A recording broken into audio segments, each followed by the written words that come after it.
Hello there, dear friends, and welcome once again to the Relaxed Fantasy Review. Today, we're continuing our series on monster and creature reviews in D&D 5e, and we're going to CR-5. CR-5 is an interesting level. Level 5, when you're talking about player characters, is always a level that feels like an immense power boost. Your martial characters are getting extra attack. Your spellcasters are getting their third level spells. It is a big deal for the players to reach level 5. But when the monsters they're fighting also reach that level, they're going to need some serious backup. So what I've prepared here is a list of 5 creatures that are CR5 that could act as potential allies for the players in your game.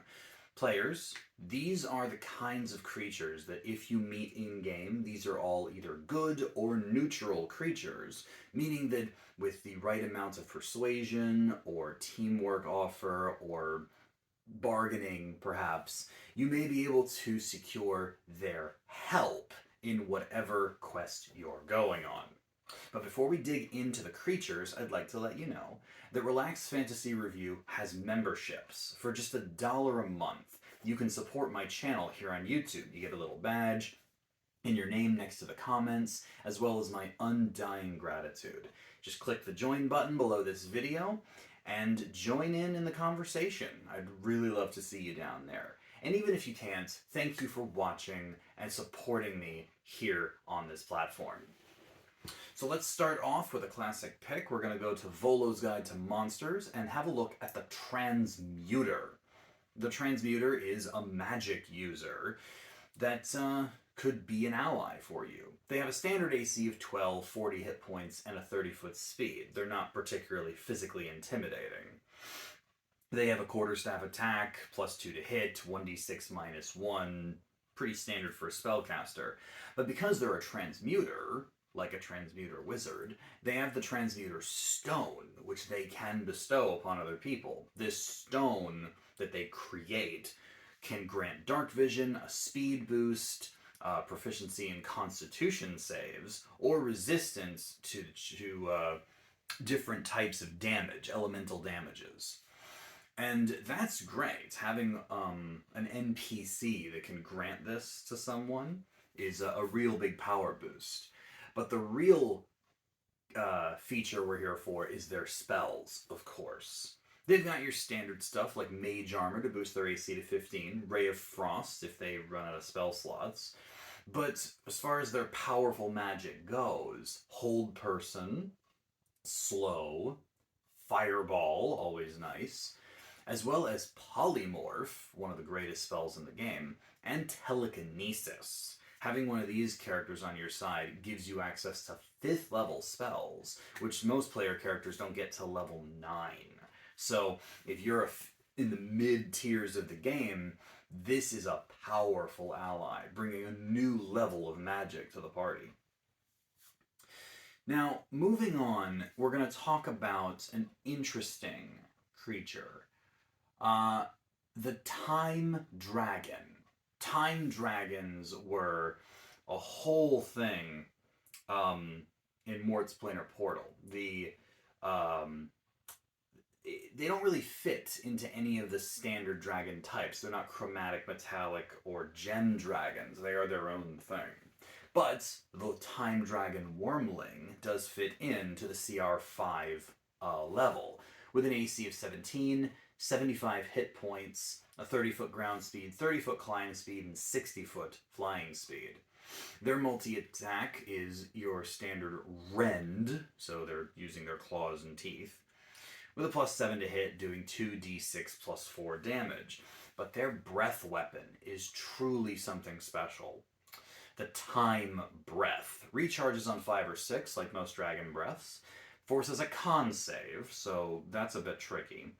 But it does 6d8 damage, which is nice, and the cool thing is that any creature that fails to save against it is discombobulated, disconnected, disjointed from time, And what that means is that other creatures gain advantage on attacks against that creature. This is effectively Dragon's Breath meets Fairy Fire. And that's really good. That is a powerful buff for the whole party, especially considering that this is a repeatable attack that a friendly dragon wormling could be granting you. But we've talked about dragons plenty during my list, and will continue to do so most likely. Let's talk about angels. In Guildmaster's Guide to Ravnica, there's a creature called the Battle Force Angel, which is exactly what it sounds like, a celestial that is built for battle, with an AC of 18, 66 hit points, a 30-foot ground speed, and a 90-foot fly speed. This thing can outfly most dragons. It also has the flyby trait, so it can zip in and out of battle without provoking opportunity attacks, as well as magic resistance, giving it a fantastic buff against spellcasters.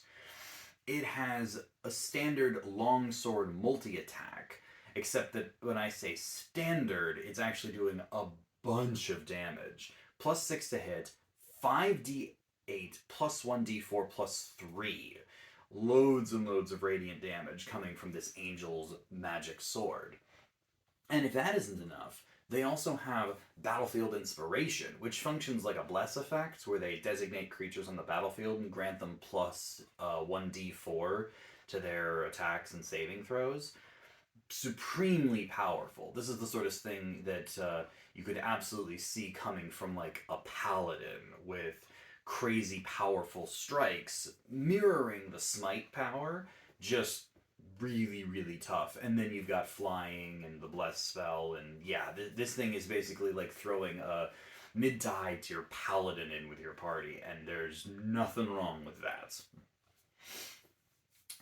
So, most of these, all that we spoke about so far are sentient creatures that you can meet, bargain with, hire, etc.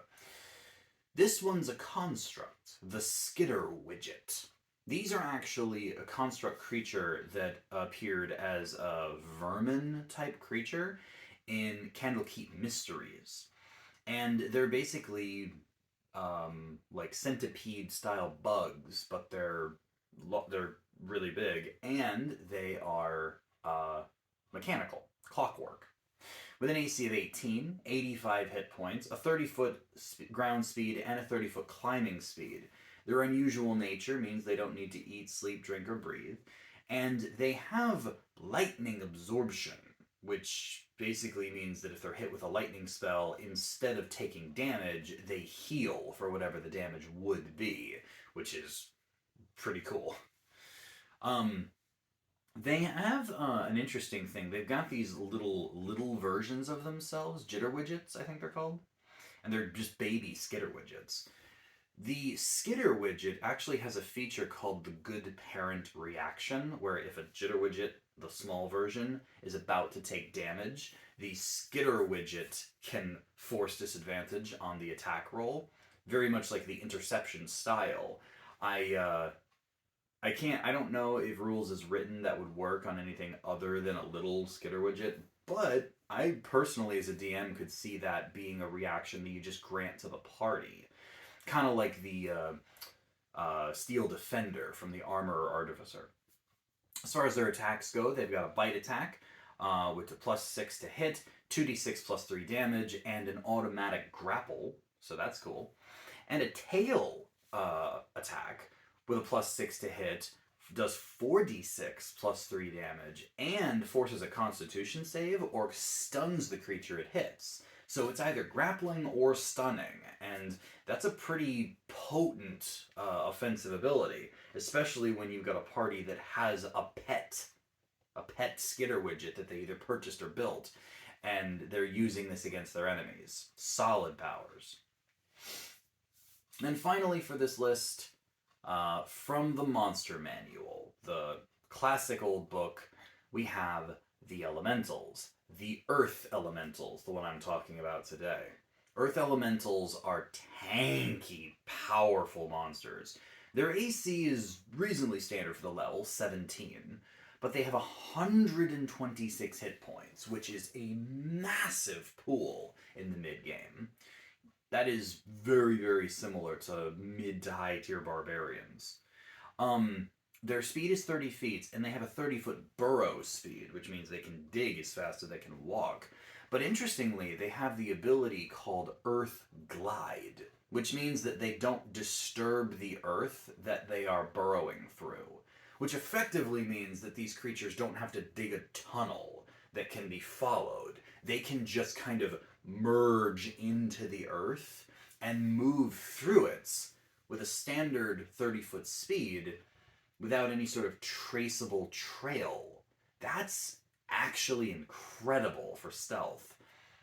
They also have the siege monster power, which means they do double damage to structures. This, combined with their Earth Glide power, means that if you have an Earth Elemental that you've either summoned or made a bargain with or whatever, it would probably be really, really good at tearing apart enemy fortresses. It just goes underground and starts attacking the walls from underneath, almost impunitive to the damage from above. Taking down the structures would be easy for it, giving you guys, your party, perfect opportunity to sneak in or just decimate an enemy force with no defenses to keep them safe.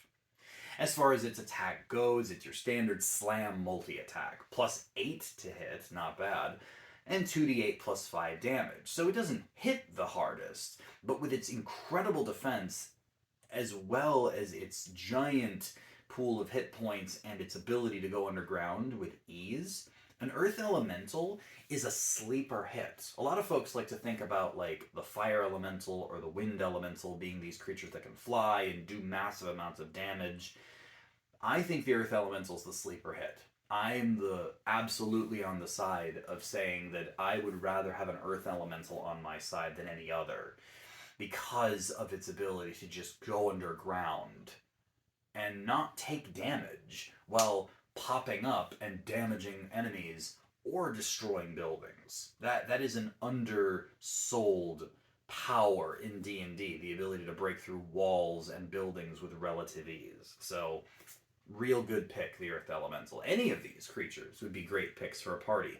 Very, very powerful allies. I wouldn't recommend giving one of these to a level 5 party unless they really need help, like if they are in a lot of trouble or if they're outclassed by the villains because you've overdone your BBEG.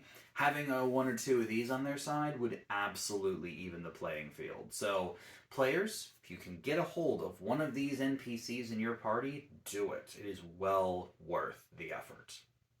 This has been the Relaxed Fantasy Review. If you enjoyed the video, please like and subscribe down below. Have a look for the join button down there, and keep your eyes peeled for more monster reviews coming down the line soon. Have a good one, my friends.